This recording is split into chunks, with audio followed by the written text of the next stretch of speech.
a bird on a tree. I'm just sitting here. Hello student, welcome my YouTube channel wifi success classes में। तो आपको हम बताएंगे, अगला टॉपिक है आपका उप सह संयोजन यौगिकों में आबंध। तो बॉन्डिंग इन कोऑर्डिनेशन कंपाउंड, उप सह संयोजन यौगिकों के बारे में खूब डीप से पढ़ चुके हैं हम पिछले वीडियो में। जो भी स्टूडेंट अभी नए जुड़े हैं हमारे चैनल से, तो उनसे ये कहना कि पहले वो सब्सक्राइब वाले बेल आइकन को प्रेस करें, उसके बाद में ऑल पर प्रेस कर दें, ताकि वीडियो अपलोड होने के बाद नोटिफिकेशन आपको सबसे पहले मिल जाए। तो वीडियो को जब आप पूरी तरीके से देख लेंगे तो उसके बाद में ये वीडियो देखना है उप सह संयोजन यौगिकों में आबंध। सबसे पहले सिद्धांत उप सह संयोजन यौगिकों के बारे में बर्नर ने दिया था। बर्नर ने जब सिद्धांत अपने थ्योरी को पेश किया तो ये लगा था उस समय कि इससे बेहतर कोई थ्योरी नहीं हो सकती है उप सह संयोजन यौगिकों के लिए। तो हम अपना वीडियो स्टार्ट करें उससे पहले आपको बता देते हैं, जो भी स्टूडेंट हमारे चैनल से जुड़े हैं तो वो पहले सब्सक्राइब करें। तो ठीक है, आगे चलते हैं। उप सह संयोजन यौगिकों में आबंध बताना है। आबंधन के लिए सबसे मेन जरूरी है कि आपको जानना होगा कि कौन सा लिगेंड किस मेटल आयन से, यानी केंद्रीय धातु आयन से किस प्रकार से संकरित हुआ है, कैसे बंध बनाया है, वो लिगेंड प्रबल है या दुर्बल बंध बनाते हैं, सिग्मा बंध बनाते हैं या पाई बंध बनाते हैं। तो जब बर्नर के सिद्धांत के पर प्रयोग किया गया तो उन्होंने देखा, अब आ गए पोलर और स्लेटिंग, पॉलिंग और स्लेटर आ गए। पॉलिंग और स्लेटर ने जो सिडविक ने नियम बताए थे संयोजकता का सिद्धांत, तो उसके आधार पर जब क्रिस्टलीय यौगिकों के बारे में अध्ययन करना शुरू किया तो उन्होंने बताया कि उप सह संयोजन यौगिकों का निर्माण कुछ अनेक प्रक्रियाओं द्वारा होता है, जिसमें बंधन ऊर्जा निर्भर करती है कि वो बंध कितने बन रहे हैं और किस प्रकार से बन रहे हैं, कौन सा धातु आयन किस प्रकार से संकरित होता है और कितने लिगेंडों को जोड़ता है, उनकी समन्वय संख्या क्या है। तो स्टार्ट करते हैं अपना वीडियो, उसमें आ जाते हैं। उप सह संयोजन आबंध में कुछ 4 सिद्धांत प्रस्तुत किए थे पॉलिंग और स्लेटर ने। तो 4 सिद्धांत में आपके सिलेबस में रखे गए हैं संयोजकता आबंध सिद्धांत, बैलेंस बॉन्ड थ्योरी। ये आपको जब भी जो इस साल का सिलेबस है उसमें लिखा होगा बीबीटी, यानी वीबीटी, बैलेंस बॉन्ड थ्योरी है, इसकी फुल फॉर्म है। उसके बाद में दूसरा आपका लिखा क्रिस्टल क्षेत्र सिद्धांत, यानी क्रिस्टल फील्ड थ्योरी। तो ये 2 थ्योरियां आपके सिलेबस में इस वर्ष के लिए रखी गई हैं। वैसे चारों सिद्धांत आपको पढ़ने होते हैं, लेकिन कोविड-19 की महामारी के कारण जो भी सिलेबस माइनस कर दिया गया है, उस माइनस के बाद ये 2 सिद्धांत सम्मिलित हैं अभी भी। तो संयोजकता आबंध सिद्धांत का क्या होता है कि किसी भी उप सह संयोजन यौगिक में जो आबंधन क्षमता होती है, उसके आधार पर हम उसके चुंबकीय गुण और उसके बंधन ऊर्जा तथा भौतिक प्रकृति और तमाम ऐसे जो गुण उनके अंदर विद्यमान होते हैं उसके बारे में चर्चा कर लेते हैं और उसकी जानकारी हमें प्राप्त हो जाती है। तो इसके लिए सबसे पहले पोलिंग नामक वैज्ञानिक थे और इनके साथी थे स्लेटर। स्लेटर ने 1931 में उप सह संयोजन यौगिकों के बारे में गहन अध्ययन करना स्टार्ट किया और वो पहुंचे इस निष्कर्ष पर कि जो भी उप सह संयोजन यौगिकों का निर्माण होता है और उनके जो गुण भौतिक प्रदर्शित होते हैं वो उनकी आबंधन क्षमता पर निर्भर करते हैं। अब आबंधन क्षमता पर निर्भर करते हैं और किस प्रकार से लिगेंड उनसे जुड़े होते हैं, कौन सी कक्षकों को वो संकरित करते हैं, किन कक्षकों में अपना बंध बनाते हैं इलेक्ट्रॉन युग्म को दान करके। तो इसके संबंध में जब इन्होंने विशेष जानकारी निकाली तो कई सिद्धांत प्रस्तुत किए, कई तथ्य दिए। इसी कारण इन्हें 1954 में नोबेल पुरस्कार से सम्मानित किया गया। तो क्रिस्टल क्षेत्र सिद्धांत को हम बाद में पढ़ेंगे, पहले पढ़ेंगे बैलेंस बॉन्ड थ्योरी को, बीबीटी, बैलेंस बॉन्ड थ्योरी को। तब तक इसको यहाँ से रफ कर देते हैं। क्रिस्टल क्षेत्र सिद्धांत को बताना लिखा इसलिए था कि ताकि आप पढ़े तो मालूम हो जाए आपके सिलेबस में इस समय कितना मटेरियल रखा गया है। संयोजकता सिद्धांत। संयोजकता सिद्धांत से ये तात्पर्य है कि हम जानेंगे कि कोई भी केंद्रीय धातु आयन दाता परमाणु से कितने बंध बनाता है और कितनी उसकी उपसह संयोजन क्षमता हो जाती है। तो सबसे पहली बात आ जाती नंबर 1 पॉइंट, केंद्रीय धातु आयन जब धातु आयन में बदल जाता है तो उससे जुड़ने वाले लिगेंडों की संख्या, यानी कि उससे लिगेंड 6 जुड़े होंगे या 4 जुड़े होंगे, जुड़ने वाले लिगेंडों की संख्या उसमें उसके डी कक्षा में, क्योंकि ज़्यादातर जो भी उपसह संयोजन यौगिकों का निर्माण करते हैं वो डी ब्लॉक के ही तत्व होते हैं। स्कैंडियम होगा, कोबाल्ट होगा, आयरन होगा, निकिल होगा, पैलेडियम होगा, यही तो धातुएं होती हैं। तो ये अपने क्रिस्टलीय क्षेत्र में यानी कि अपने समन्वय संख्या में जब ये बनते हैं और जब आयनों में होते तो इनकी कक्षकें कितनी अपूर्ण होती हैं, जितनी कक्षकें अपूर्ण होती हैं उतने ही लिगेंड इनसे जुड़ जाते हैं, या तो 6 जुड़ेंगे या 4 जुड़ेंगे। और लिगेंड जुड़ने पर अधिकतर मात्रा में ये सिग्मा बंध का निर्माण करते हैं। कौन से बंध? सिग्मा बंध का निर्माण करते हैं। लेकिन कभी कभी पाई बंध बनने की भी संभावना होती है। पाई बंध बनने की भी संभावना होती है जब डी कक्षा अन्य डी कक्षा से अति व्यापित होती है, यानी कि एक दूसरे पर ओवरलैपिंग कर जाती है, तब इसमें पाई बंध का निर्माण होता है। नहीं तो ज्यादातर दाता परमाणु अपने इलेक्ट्रॉन को दान करने के बाद में सिग्मा बंध का ही निर्माण करते हैं। तो हो गई इनके बारे में ये चर्चा। अब हम बताएंगे कि कौन से यौगिक किस प्रकार से सिग्मा बंध का निर्माण करते हैं और किस प्रकार से इनकी आबंधन क्षमता होती है। तो हम बताते हैं इन तत्वों में कुछ कक्षकों का संकरण पाया जाता है। जैसे पहले होता है sp3d2 संकरण। जब हमारे कुछ ये sp3d संकरण कब संपन्न होगा? जब केंद्रीय धातु आयन की समन्वय संख्या 6 होती है, उस समय ये संपन्न होता है। तो आपको हम बताना चाहेंगे जैसे स्कैंडियम 3rd, बेनेडियम 2nd, ये केंद्रीय धातु आयन है। और उसके बाद में टाइटेनियम 4th, ये कुछ धातु आयन है। ये स्कैंडियम 3rd लिखेंगे तो हम यहाँ लिखेंगे स्कैंडियम और इस पर लगा देंगे 3। बेनेडियम को लिखेंगे तो इस पर लगा देंगे +2 और टाइटेनियम लिखेंगे तो इसके ऊपर लगा देंगे +4। ये कुछ केंद्रीय धातु आयन हैं जो अपने पास इतनी कक्षकें अपूर्ण रखते हैं कि जिनकी समन्वय संख्या 6 हो जाती है। 6 दाता परमाणु से ये बंध बना सकते हैं। तो इनके अंदर इनके मध्य जब भी समन्वय संख्या 6 होगी और बनाएंगे दाता परमाणु से बंध, तो उस समय इनमें संकरित हो जाएंगी कक्षकें sp3d2 संकरण। यानी कि कितनी कक्षकें हो गई? 6 कक्षाएं संकरित हो जाएंगी। उसके बाद में आपका आ जाएगा नेक्स्ट संकरण नंबर 2 sp3d संकरण। अब यहाँ पर कुछ मेटल आयन होंगे जैसे निकिल है, पैलेडियम है, प्लेटिनम है। इनकी समन्वय संख्या सबकी कितनी होनी चाहिए? ऑक्सीकरण संख्या 2। यानी कि ये धातुएं अपने ऊपर नॉर्मली 2 इलेक्ट्रॉनों का त्याग करने के बाद धन आयन बनाएं। तो Na+2 हो या पैलेडियम +2 हो या प्लेटिनम +2 हो। तो ये धातुएं जब भी अपने से लिगेंड जोड़ेंगी तो यहाँ पर कितने हैं?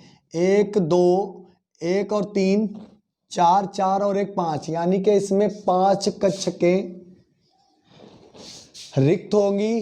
कैसी होंगी? खाली होंगी, जिनमें दाता परमाणु के पास कम से कम 2 इलेक्ट्रॉन तो होते ही हैं। जैसे हम आपको एक जनरल तौर पर बताते हैं कि अमोनिया होता है। अमोनिया में 2 दाता इलेक्ट्रॉन होते हैं, जिसमें एक अमोनिया अपने पास रखता है और दूसरा दान कर देता है।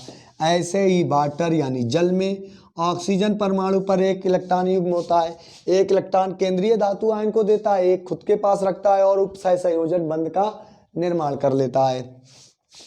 ये हो गए हैं बंधन ऊर्जा की, तब ये लिगेंड 5 जुड़े होंगे केंद्रीय धातु आयन से कम 5 कक्षकें खाली होनी चाहिए।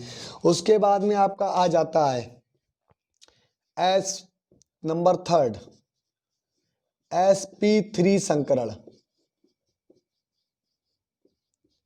sp3 संकरण के लिए हमें जैसे मिल जाए Zn सेकेंड Cd सेकेंड, ये धातु आयन यानी कि जिंक +2 हो, यानी कि जिंक में 2 कक्षाएं अयुग्मित हो, यहाँ पर 2 इलेक्ट्रॉन अपने त्याग दे। इसी प्रकार से कैडमियम +2, ये धातु आयन कम से कम 4 कक्षाएं अपनी रिक्त रखेंगे, उप कक्षाएं, छोटे छोटे जो उपकक्षक होते हैं उनको रिक्त रखेंगे, तब आपका होगा sp3 संकरण। अब आ जाते हैं कि इनमें लगे होते हैं, अब इनमें जो लिगेंड जुड़ने आएंगे, ये जो संकरण की प्रक्रिया स्टार्ट हुई है, इनमें जो लिगेंड लगने आएंगे वो प्रबल बॉन्ड बनाते हैं या दुर्बल बंध बनाते हैं। प्रबल बंध और दुर्बल बंध की भी कहानी है।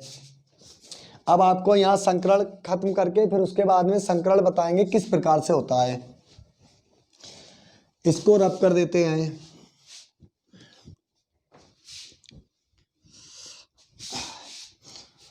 तो अब आ जाती है संयोजकता आबंध सिद्धांत का सबसे पहला पॉइंट होगा संकुल यौगिकों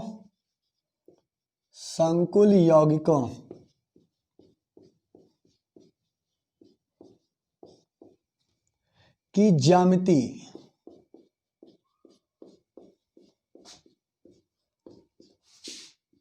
और चुंबकीय व्यवहार।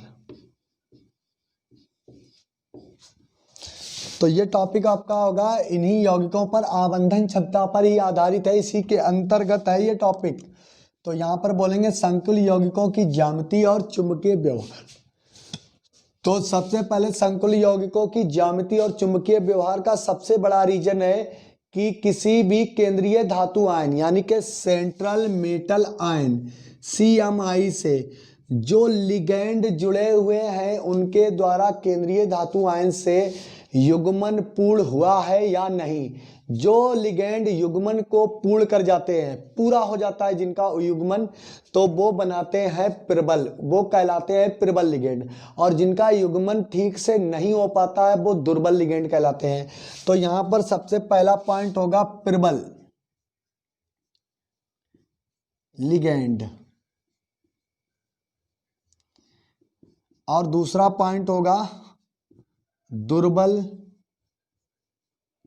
लिगेंड, क्योंकि ज्यामिति लिगेंडों पर ही आधारित है। ज्यामिति कोई भी उप सहसंयोजन यौगिक जब भी कोई ज्यामिति प्रदर्शित करेगा, जैसे हम पिछले बता चुके हैं समावयवता में आपको, कि जब भी कोई उप सहसंयोजन यौगिक अपनी ज्यामिति प्रदर्शित करेगा तो वह उसकी ज्यामिति उससे जुड़ने वाले लिगेंडों की प्रकृति पर निर्भर करेगी। या तो वो चतुष्फलकीय बनाएंगे या वर्ग समतलीय बनाएंगे या अष्टफलकीय बनाएंगे। ये लोग बन गए अष्टफलकीय। जब ये 2 लिगेंड नहीं जुड़े थे तब ये चतुष्फलकीय और वर्ग समतलीय जैसी थी, अब ये अष्टफलकीय ज्यामिति हो गई। किसके आधार पर? इनकी बंधन ऊर्जा, ये जो बंधन ऊर्जा है या बंध की प्रकृति है, उसी के आधार पर कोई भी उप सहसंयोजन यौगिक अपनी ज्यामिति को प्रदर्शित करता है। किस प्रकार की होगी? वर्ग समतलीय होगी, चतुष्फलकीय होगी या अष्टफलकीय होगी। तो लिगेंड पहले प्रबल लिगेंड वो वे लिगेंड होते हैं जो केंद्रीय धातु आयन से अपने दाग किए गए इलेक्ट्रॉनों का युग्मन कर लेते हैं, यानी कि जोड़ा बना लेते हैं। क्या कर लेते हैं? जोड़ा बना लेते हैं। प्रबल लिगेंड कहलाते हैं। जैसे साइनाइड, ये प्रबल लिगेंड। उसके बाद में आइसोसाइनाइड, प्रबल लिगेंड। एथिलीन डाइअमीन, प्रबल लिगेंड। उसके बाद में आप लिख दें अमोनिया NH3, प्रबल लिगेंड। ये सभी क्या है? प्रबल लिगेंड है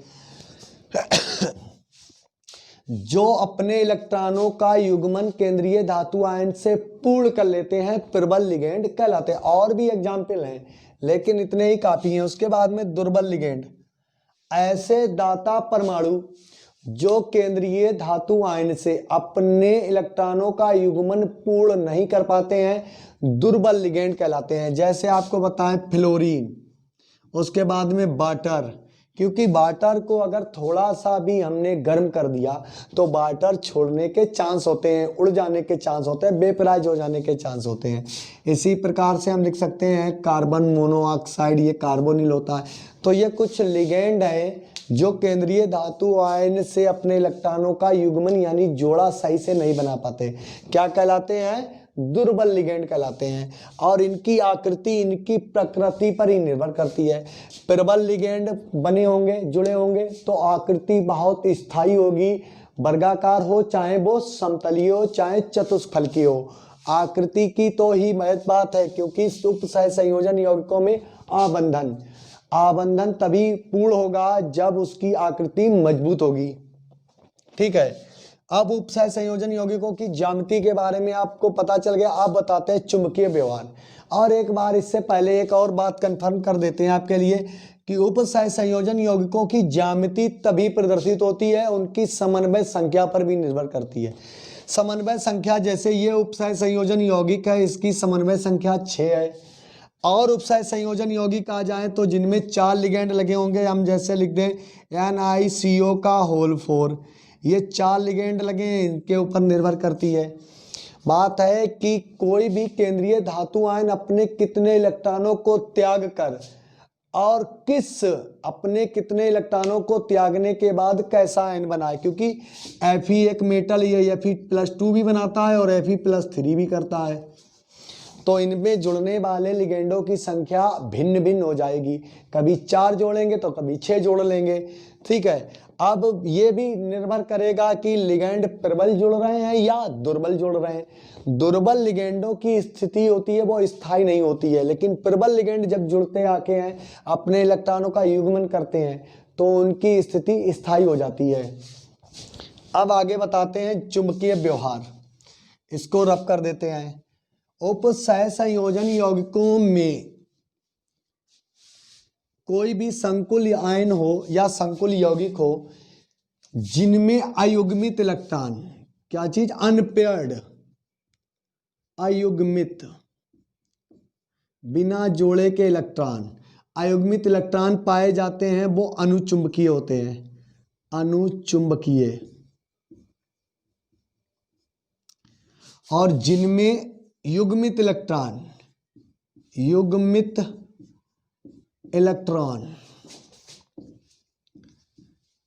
उपस्थित होते हैं वो होते हैं प्रतिचुंबकीय।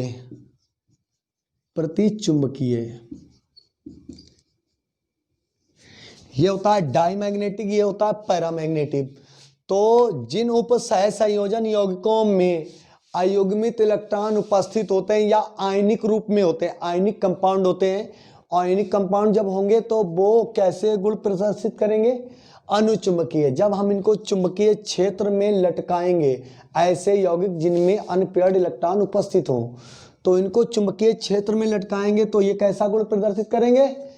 अनुचुंबकीय गुण। ये चुंबक के प्रति, बल रेखाओं के प्रति थोड़ा बहुत आकर्षित होंगे, लेकिन जिनमें युग्मित इलेक्ट्रॉन होंगे, जोड़े वाले, पेयर्ड वाले, तो वो प्रतिचुंबकीय गुण प्रदर्शित करेंगे।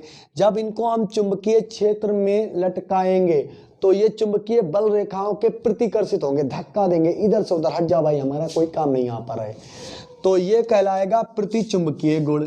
तो आप समझ गए। अब इनके एग्जाम्पल देते हैं। जैसे आपका लिखा हुआ है FeCN का होल 6 और माइनस ऊपर लगे हो 4, तो ये अपने 4 इलेक्ट्रॉन अयुग्मित दिखा रहा है, तो इसका मीन्स है कि यहाँ पर ये अनुचुंबकीय गुण प्रदर्शित करेगा, क्योंकि इलेक्ट्रॉनों की संख्या इस पर होगी। उसके बाद में कुछ ऐसे यौगिक होंगे जैसे बिल्कुल मुक्त अवस्था में NiCO का होल 4, ये होगा प्रतिचुंबकीय प्रकृति का। आयनिक यौगिक या आयनिक कोई भी कंपाउंड हो, आपको हम प्रारंभ से, शुरुआत के, जब से सिलेबस स्टार्ट हुआ तब से हम यही बता रहे हैं कि जब तक अयुग्मित इलेक्ट्रॉन ना मिले तब तक वो चुंबकीय गुण प्रदर्शित नहीं करेगा। और अनुचुंबकीय का मतलब होता है कि चुंबकीय क्षेत्र में ही दिखाएं कि हम चुंबक हैं, हम में चुंबक पाया जाता है, हम थोड़ा बहुत आकर्षित होते हैं, क्योंकि कोई ना कोई जितनी भी प्रकृति में वस्तुएं मिलती हैं उनमें चुंबक 100% थोड़ा बहुत होता है, इसीलिए तो वो अपनी अर्थ पर स्थायी हैं। और प्रतिचुंबकीय जो होते हैं, जो चुंबक को एग्रेसिव हटा देते हैं, क्या करते, धक्का इधर से उधर धक्का देते रहते हैं, यानी कि उसमें आकर्षित नहीं होते हैं, प्रतिकर्षित होते हैं, वो कहलाते हैं प्रतिचुंबकीय। उनमें इलेक्ट्रॉन हमेशा कैसे होंगे, जोड़े में होंगे, युग्म में बनाए होंगे। तो अब हम इसके सिद्धांत को, सहसंयोजक आबंध, बैलेंस बॉन्ड थ्योरी, बैलेंस कैसे रहते हैं उप सहसंयोजन यौगिक, एक दूसरे पर बैलेंस कैसे रहते हैं, इतने स्थायी क्यों होते हैं कि बंध बनाने के बाद में अपनी पहचान भी नहीं खोते। क्योंकि जब टॉपिक हमने स्टार्ट किया था तो हमने बताया कि जो योगात्मक यौगिक होते हैं वो 2 प्रकार के होते हैं। नंबर 1, पहले हम आपको बताते थे, योगात्मक यौगिक बनते हैं 2 या 2 से अधिक लोग मिले तो एक क्रिस्टलीय रूप बन जाए, कैसा, क्रिस्टल का रूप बन जाए, तो उसमें जब भी यौगिक मिलेगा तो वो एक नया रूप बनाएगा। तो योगात्मक यौगिक हमने बताया था, एक होता है द्विक्लवण और एक होता है उप सहसंयोजन यौगिक, या हम बोलेंगे संकुल यौगिक। तो जो अपनी पहचान खो देते हैं वो द्विक्लवण कहलाते हैं, जो अपनी पहचान नहीं खोते हैं वो संकर लवण कहलाते हैं, यानी कि उप सहसंयोजन यौगिक। अब संकर लवण अपनी पहचान क्यों नहीं खोते, क्योंकि उनमें सबसे मेन चीज बात होती है बैलेंस, संयोजकता आबंध सिद्धांत, बैलेंस बॉन्ड थ्योरी। इतना बैलेंस है कि वो विघटित नहीं हो सकते, टूट फूट नहीं हो सकते, डिकम्पोज नहीं हो सकते। तो अब हम इसको संकरण के आधार पर बताएंगे। जैसे कुछ हम यौगिक लेते हैं और उनके बीच में बताएंगे किस प्रकार से उनका निर्माण हुआ।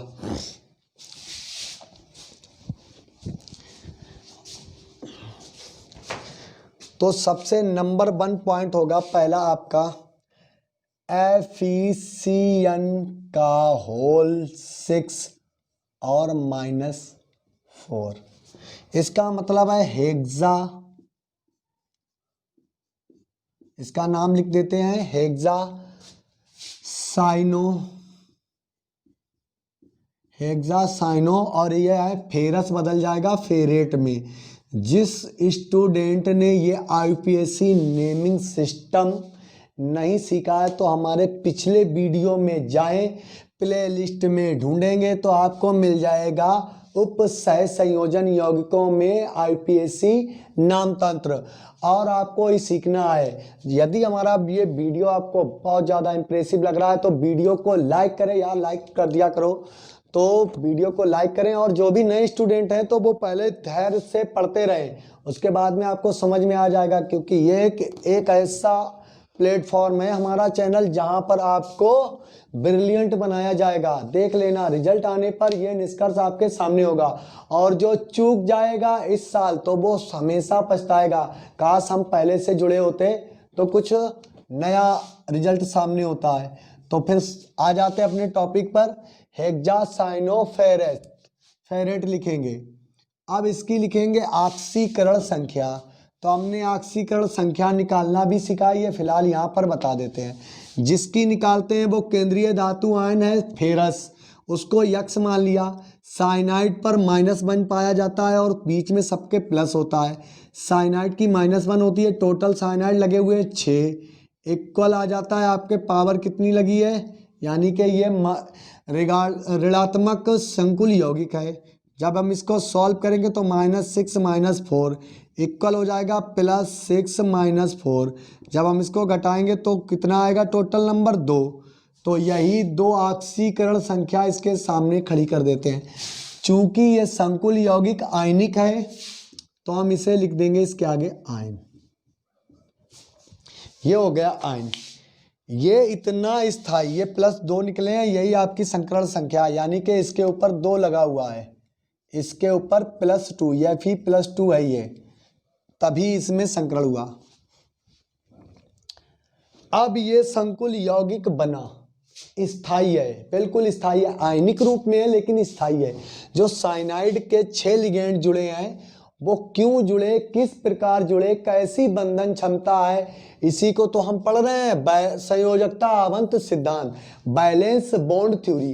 कैसे ये इतना बैलेंस हो गया कि आयनिक होने के बाद में साइनाइड को नहीं छोड़ा, अपना एक संरचना बना ली। तो इसके बारे में हम इसकी जब पूरे बनने की प्रक्रिया बताएंगे, वह प्रक्रिया कहलाती है संकरण। क्या कहलाती है? संकरण। और इसको इंग्लिश में बोलते हैं हाइब्रिडाइजेशन। हाइब्रिडाइजेशन। अब इसके बनने की प्रक्रिया आपको बताते हैं।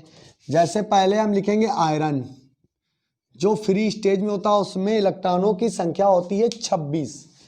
तो उसका इलेक्ट्रॉनिक कन्फिग्रेशन करते हैं तो 1s2 2s2 2p6 3s2 3p6 और 3d बाद में भरते हैं। ये अफबाव के नियम में हमने आपको बता दिया। फिर उसके बाद में 4s2।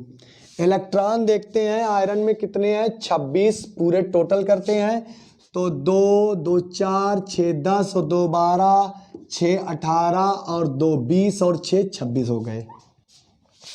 या फिर +2 जब बना होगा, यानी कि जब अपने इसने 2 इलेक्ट्रॉन त्यागे होंगे कक्षाओं को रिक्त करने के लिए, खाली करने के लिए। तो आप देख लिए उतना इंप्रेसिव होता चला जाएगा वीडियो आपके लिए।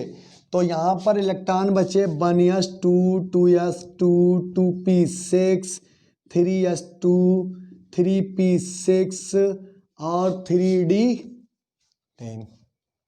3d और 4s 0 हो गई। अब हम आपको बताते हैं ऑर्बिटल के हिसाब से। ये हाइब्रिडाइजेशन यहाँ पर थोड़ा सा छोटा कर देते हैं। तो यहाँ पर पहले ये 2 कक्षाएं बनाते हैं और एक आने वाली कक्षा ले लेते हैं, क्योंकि जब आयरन उत्तेजित अवस्था में होगा, बंध बनाने के लिए इच्छुक होगा, तो इलेक्ट्रॉन फुदक कर 4p में भी जा सकता है। तो एक 4p एक्स्ट्रा ले लेते हैं।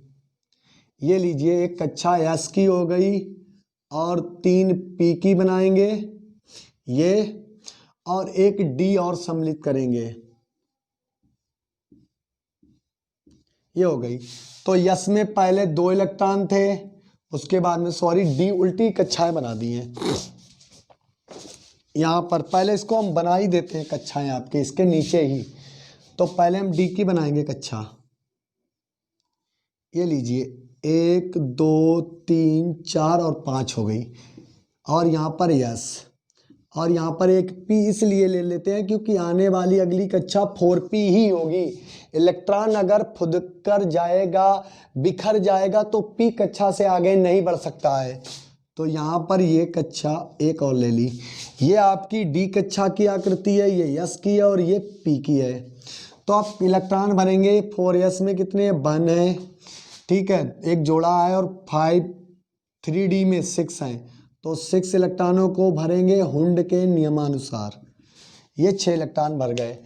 चूंकि हमें आयरन पर मिला, ये अभी तो एक कैसा है, मुक्त अवस्था में, और मुक्त अवस्था में धातुएं जल्दी से बॉन्ड नहीं बना पाती, बनाती हैं तो सहसंयोजक बंध बनाती हैं, उप सहसंयोजक कभी नहीं बनाती हैं। उप सहसंयोजक मतलब होता है दान में लेना, और सहसंयोजक मतलब होता है बराबर का साझा करना। अब Fe+2 की आकृति बनाएंगे।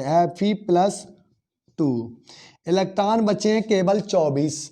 जब इसका इलेक्ट्रॉनिक कन्फिग्रेशन करेंगे तो बनेगा 1s2 2s2 2p6 3s2 3p6 3d6 और 4s 0 हो जाएगी, क्योंकि 2 इलेक्ट्रॉन इसने अपने खो दिए हैं। अब यहाँ पर हम जब भी कक्षाएं भरेंगे तो देखेंगे क्या बनेगा। डी कक्षा बना रहे हैं, ये बन गई 4s और ये 4p0 हो जाएगी। अब इलेक्ट्रॉन यहाँ पर कोई नहीं है तो इलेक्ट्रॉन बचे 1 2 3 4 5 6, यानी कि डी कक्षा में इलेक्ट्रॉन बचे हुए हैं। अब ये जब इसके पास ये आयनिक रूप में है, किस रूप में, आयनिक। अब इसमें साइनाइड घोला गया, किसी भी माध्यम से इसको साइनाइड के मॉलिक्यूल्स प्राप्त हो गए। अब ये इसके पास साइनाइड के मॉलिक्यूल्स तो बहुत ज़्यादा आए हैं, यानी कि आयंस आए हैं अपने पास एक इलेक्ट्रॉन का जोड़ा लेकर। कितने इलेक्ट्रॉनों का, जोड़ा लेकर।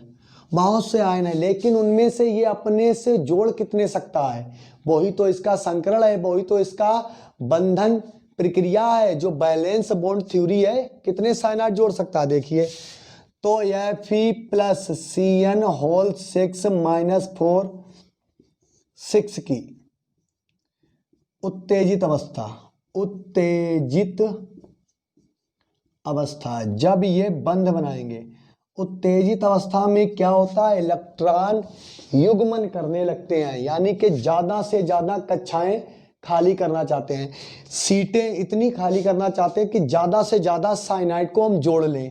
कितने, ज़्यादा से ज़्यादा। तो यहाँ पर ये इस कक्षा की आकृति ऐसी हो जाती है कि ये जो बिखरे हुए इलेक्ट्रॉन है ये जोड़े में आ जाते हैं। तो ये 1 2 3, ये इलेक्ट्रॉन आया, इससे जोड़ा बना लिया, ये तो पहले ऑलरेडी जोड़ा था, ये इलेक्ट्रॉन फुदक कर इससे आया, जोड़ा बना लिया, और ये पड़ोस वाला इससे बन गया जोड़ा। ये कक्षाएं खाली हो गई कितनी, 6।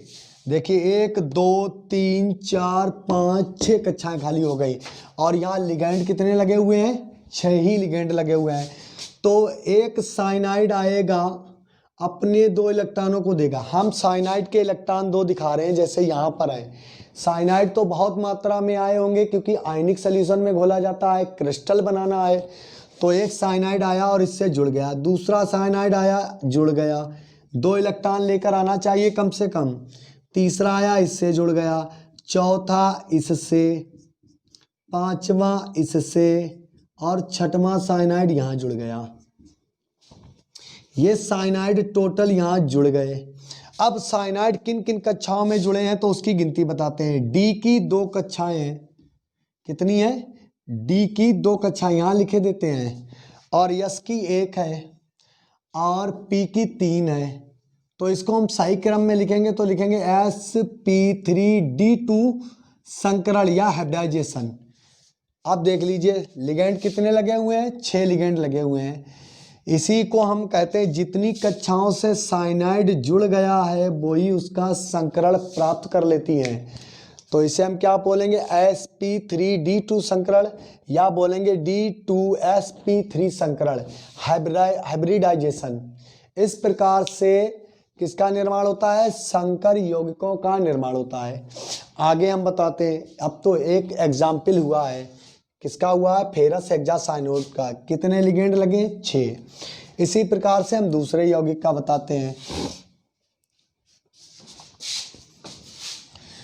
दूसरे यौगिक का बताएंगे किस प्रकार से बैलेंस बना है। देखिए बंद कितने बना लिए, 1 2 3 4 5 6 बंद बनाए, और कैसा लिगेंड है, प्रबल प्रबल लिगेंड है, तो ज्यामिति बहुत मजबूत होगी, यानी कि बैलेंस का बॉन्ड का जो बैलेंस है वो एकदम स्थायी होगा।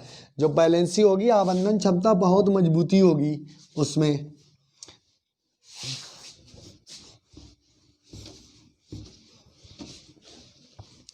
अब नेक्स्ट यौगिक में हाइब्रिडाइजेशन बताएंगे। तो नंबर 2 CONH3 का होल 6, और इस पर लगा देंगे +3। सबसे पहले इसका नाम लिखेंगे, तो नाम लिखने के लिए हम यहाँ लिखेंगे इसका नाम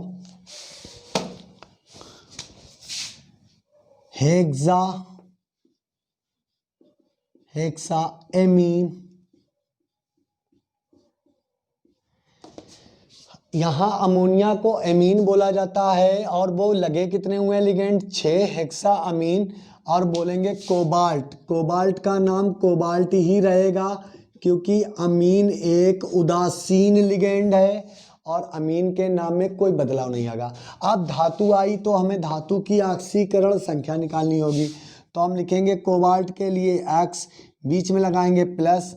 अमोनिया हमेशा मुक्त अवस्था में पाई जाती, तो 0 और 6 का मल्टीप्लाई बराबर लिखेंगे +3। तो ये वैल्यू पूरी 0 हो गई, तो X बराबर आपका निकला +3, यानी कोबाल्ट पर +3 लगे हुए हैं। और इसको रोमन अंक में यहाँ खड़ा कर देते हैं, और यहाँ आगे लिख देंगे आयन। ये हो गया आपका पहला, ठीक है। ये आपका पहला हो गया। अब इसके लिए हम आपको बताते हैं कि इसका निर्माण कैसे हुआ, इसकी जो संयोजकता आबंध सिद्धांत है किस प्रकार से बनी है, कैसे बैलेंस बॉन्ड थ्योरी हुई है, तो इसका निर्माण कैसे हुआ और इसमें किस प्रकार का संकरण हुआ, तो आपको बता रहे हैं। पहले हमें कोबाल्ट का इलेक्ट्रॉनिक कॉन्फ़िगरेशन मालूम होना चाहिए कि कोबाल्ट में कितने इलेक्ट्रॉन होते हैं। तो हमने डी ब्लॉक में आपको पढ़ाया था, उसकी ट्रिक भी दी थी। जैसे हमने बताया था Sachin Tendulkar very crazy man और फ्री कोचिंग क्यों नितिन जी, ठीक है। तो ये हमने आपको ट्रिक बताई थी। कोबाल्ट आते हैं 27 इलेक्ट्रॉन होते हैं इसके पास एक परमाणु में। तो इसका इलेक्ट्रॉनिक कॉन्फ़िगरेशन करेंगे 1s2 2s2 2p6 3s2 3p6 और 3d छोड़ देंगे 7s2 और 4s2 लिखेंगे। गिनती करने के बाद में जब हम आपबाव के नियम ऐसे ऐसे में चलते हैं तो हमें 3d यहाँ पर मिल जाता है और 4s यहाँ होता है। तो बताते हैं आपबाव बताते हैं कि इलेक्ट्रॉन पहले, सॉरी गलत लिख दिया यहाँ पर, यानी 4s यहाँ मिल जाता है और 3d यहाँ होता है। तो इलेक्ट्रॉन पहले 4s कक्षा में पूर्ण भर जाएंगे तब 3d में डालेंगे, क्योंकि इसकी ऊर्जा कम होती है 3d से। आप ये देख सकते हैं आपबाव के नियम में, जो आपबाव ने अपना प्रिंसिपल दिया था उसी के सिद्धांत पर। अब इलेक्ट्रॉन को जोड़ेंगे 2 2 4 और 6 10 और 2 12 और 6 18 और 2 20 और 7 27। ये रियल इलेक्ट्रॉनिक कॉन्फ़िगरेशन होता है। फिर वही नियम कि किस में इलेक्ट्रॉन जाएंगे और किस में नहीं जाएंगे। तो यहाँ पर पहले हम ये जो जिन कक्षाओं पर इलेक्ट्रॉन बंद बनाते हैं तो उनके हम स्ट्रक्चर बनाते हैं। पहले हम डी का बना लें। डी में छोटे छोटे ऑर्बिट होते हैं 5, ये डी बन गई। और उसके बाद में यस का होता है एक डब्बा और पी के और ले लेते हैं, ताकि आने वाली कक्षा जो है 4p है। और पी को हम ले लेते हैं, बाई चांस इलेक्ट्रॉन उत्तेजित अवस्था में कहीं दूर चला गया तो वो कक्षा में ही रहना चाहिए। किस में जा सकता है, ज़्यादा से ज़्यादा पी में जा सकता है। इलेक्ट्रॉन को भरेंगे तो 4s तो पूरी कंप्लीट हो गई। और उसके बाद में यहाँ पर भरेंगे 1 1 इलेक्ट्रॉन 2 3 4 1 5 है कितने 7। ये इलेक्ट्रॉन भर गए यहाँ पर। अब बता रहा है कोबाल्ट पर लगे हुए हैं 3, यानी कि कोबाल्ट जब Cu+2 आयन में बदला होगा +3 में। ये कभी कभी कंफ्यूजन रहती है छात्रों को कि यहाँ पर +3 लिखते हैं या 3+ लिखते हैं। कोई दिक्कत नहीं, आप 3+ लिखें या +3 लिखें, दोनों बातें आपकी मान्य हो जाएंगी। बिल्कुल भी नंबर नहीं कटने के चांस होंगे, इस बात को आप याद रखेंगे। बड़ी कन्फ्यूजन होती है यहाँ पर +3 होगा या 3+ होगा। नहीं, लिखते समय हम +3 लिख दें कोई दिक्कत नहीं, या 3+ लिख दें, क्या परेशानी है। आपको ज़्यादातर नोट्स में ऐसा ही मिलेगा कि 3+ लिखा होगा या +3 लिखा होगा, कोई दिक्कत नहीं होती है इसमें। तो इसको रब कर देते हैं।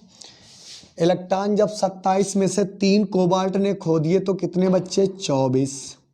इलेक्ट्रॉनिक कॉन्फ़िगरेशन करेंगे तो बनेगा 1s2 2s2 2p6 3s2। इतना विस्तार में इसलिए लिख रहे हैं ताकि आपके हाइब्रिडाइजेशन समझ में आ जाए। 3p6 3d7 और 4s कक्षा के कोई इलेक्ट्रॉन चुरा ले गया 2 और इस पर बचे 6। 2 इसके गायब हुए हैं और 1 इलेक्ट्रॉन इसका गायब हुआ है। अब हम बताएं छोटी छोटी ऑर्बिट बनाएंगे। वेरी इजी होता है भाई, है संकरण तो बिल्कुल इजी होता है।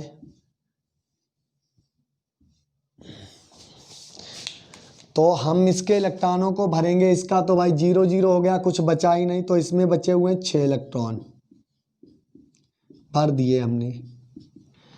अब ये कोबाल्ट अमोनिया मॉलिक्यूल से बंध बनाने के लिए उत्तेजित हो गया। इस कोबाल्टिक आयन को किसी ऐसे सॉल्यूशन में घोला गया जिसमें अमोनिया के बहुत से आयन हैं, और अमोनिया ये कह रहा है कि हमारे पास हर एक आयन के पास हमारे एक फ्री के मॉलिक्यूल्स के पास ऐसे इलेक्ट्रॉन हैं जो आपको एक डोन कर सकते हैं, यानी कि दान कर सकते हैं, उसके बाद में हम तुमसे जुड़ भी सकते हैं। किससे करा? कोबाल्ट आयन से। तो कोबाल्ट आयन की एक एकदम आ जाती है उत्तेजित अवस्था, जब ये बनाता है CONH3 का होल 6 और इस पर लगे होते हैं पावर प्लस की 3। आपके अकॉर्डिंग लिखे देते हैं, किताब में ज़्यादातर प्रिंट होता है ऐसे आयन लिखे होते हैं, कोई दिक्कत नहीं होती है। अब ऐसी किसकी होगी, क्या होगी इसकी? उत्तेजित अवस्था, एक्साइटेड स्टेज, उत्तेजित अवस्था। और हम आपको बता चुके उत्तेजित अवस्था में ये क्या कर सकता है, क्या करेगा? कक्षाओं के अपने इलेक्ट्रॉनों को सिमेट लेगा। जब भी आपसे कोई कह दे कि आइए हम आपको फ्री में पैसा देंगे, फ्री में पैसा देंगे, तो आप ये चाहोगे इस जेब में सभी जेबों में भर लें। क्या करें? आप ये जेब ऊपर वाली पॉकेट है, पीछे की पॉकेट है, सामने की पॉकेट है, सभी में जो चाहेंगे कहीं का फ्री का पैसा मिल जाए, क्योंकि वो तो एक होता है इनाम के तौर पर। कोई आपको दान कर रहा है तो इनाम के तौर पर मारे खुशी के आप क्या करोगे कि अपनी ज़्यादा से ज़्यादा जेबें खाली रखने की कोशिश करोगे, जेबों में जो भरा होगा उसको निकाल कर फेंक दोगे। ऐसे ही कोबाल्ट उत्तेजित हो जाता है तो अपने इलेक्ट्रॉनों को जोड़े में कन्वर्ट कर लेता है। ये लीजिए, ये तो ये बन जाते हैं जोड़े।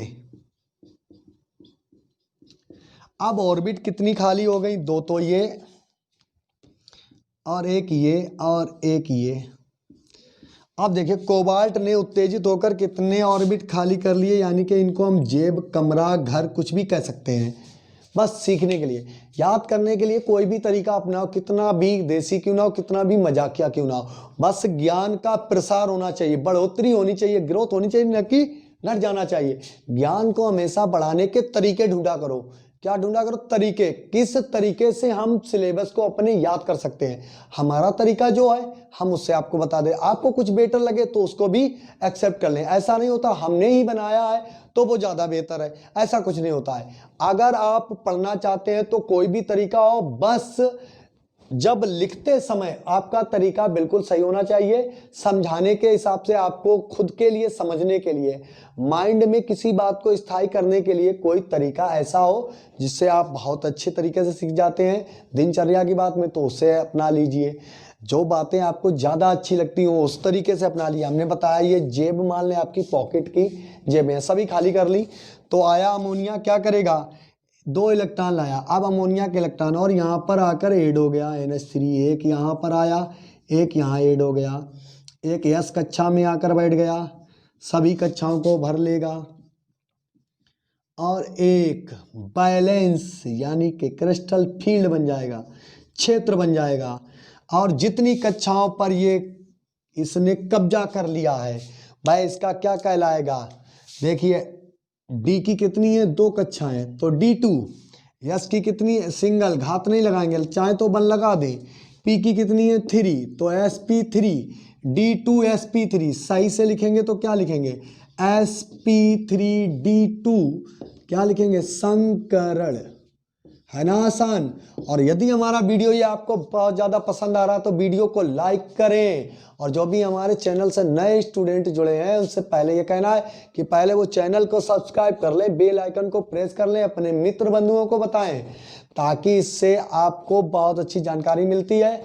तो यहाँ पर sp3d संकरण हो गया। चैनल जब आपने सब्सक्राइब कर लिया है तो फिर बेल आइकन आल को भी प्रेस कर सकते हैं, तो काम बन जाएगा आपका, क्योंकि परमानेंट वीडियो भी आपको मिलते रहेंगे। अब आ जाते हैं, ये संकरण की विधि हो गई। अब आप जानेंगे संयोजकता फील्ड सिद्धांत। जब पिछला हमने आपको संकरण कराया था जो था FeCN का होल 6 और इस पर लगे थे -4, इसकी हमने आकृति नहीं बताई थी क्योंकि आकृति का भी जिक्र है।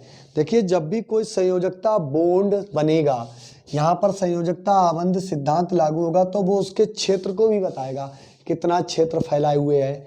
तो हम बताते हैं इसके बारे में, इसको रब करते हैं और बताते हैं इसकी संरचना, क्योंकि संकरण के बाद संरचना जरूरी हो जाती है। संकरण हुआ sp3d, तो यहाँ पर ये जब भी 6 लिगेंड लगे होते हैं, जब हमने आपको पढ़ाया था क्या, एक बनाया पढ़ाया था आपको हमने मतलब है समावयवता में, क्योंकि वे संरचना बनाते हैं। अष्टफलकीय, 6 समन्वय संख्या 6 वाले यौगिक, समन्वय संख्या 4 वाले यौगिक, तो समन्वय संख्या के आधार पर बनाते हैं। केंद्रीय धातु आयन क्या है? कोबाल्ट। क्या होती है? इससे अमोनिया जुड़े हुए हैं। पहले 4 अमोनिया जुड़ेंगे, कैसे? NH3 चारों ओर, NH3 ये आपके जुड़ गए अमोनिया। जुड़ने के पश्चात में अमोनिया के पास हैं 6 लिगेंड। अभी तो ये वर्गाकार हो सकती है, वर्ग समतलीय, और या हो सकती है आपकी चतुष्फलकीय, क्योंकि अभी संरचना सिर्फ ऐसी ही बनी है। जब लिगेंड 2 और मौजूद होते हैं, यानी कि लिगेंडों की संख्या 6 होती है, तो ये केवल बंदे अष्टफलकीय ही संरचना बनाते हैं। कैसी? अष्टफलकीय संरचना ही बनाते हैं। ये हो गया आपका अष्टफलकीय। ये हो गया क्या? sp3d2 संकरण। अब किसी भी यौगिक का संकरण हो तो आपको sp3 बहुत बार मिला होगा। जब भी आपने सेकेंड पेपर पढ़ा होगा तो उसमें हैलोजन जो जुड़ा होता है वो sp3 संकरण होता है। क्यों होता है, कैसे होता है? तो sp3, और आपको बता देते हैं, कोई ऐसा कंपाउंड लेते हैं जिसमें sp3 संकरण मिल जाए, हाइब्रिडाइजेशन मिल जाए, तो इसको हम रब कर देते हैं। अगला कोई ऐसा यौगिक सोच लेते हैं जिसमें sp3 मिल जाए। रब करते करते ही माइंड में लाते हैं भाई। कुछ इम्प्रेसिव कराना है, कुछ आपको ऐसा कराना है कि सारी जिंदगी के लिए आपके काम आता रहे, क्योंकि समय पर हर क्लास की पढ़ाई हर समय डिफरेंट हो जाती है। तो आपके लिए लिखते हैं NiCO का होल 4। ये यौगिक लेते हैं, देख लेते हैं इसमें निकलता, नहीं तो कोई ना कोई तो संकरण जरूर होगा, ये तो आप जान ही लो। तो इसका नाम है टेट्राकार्बोनिल।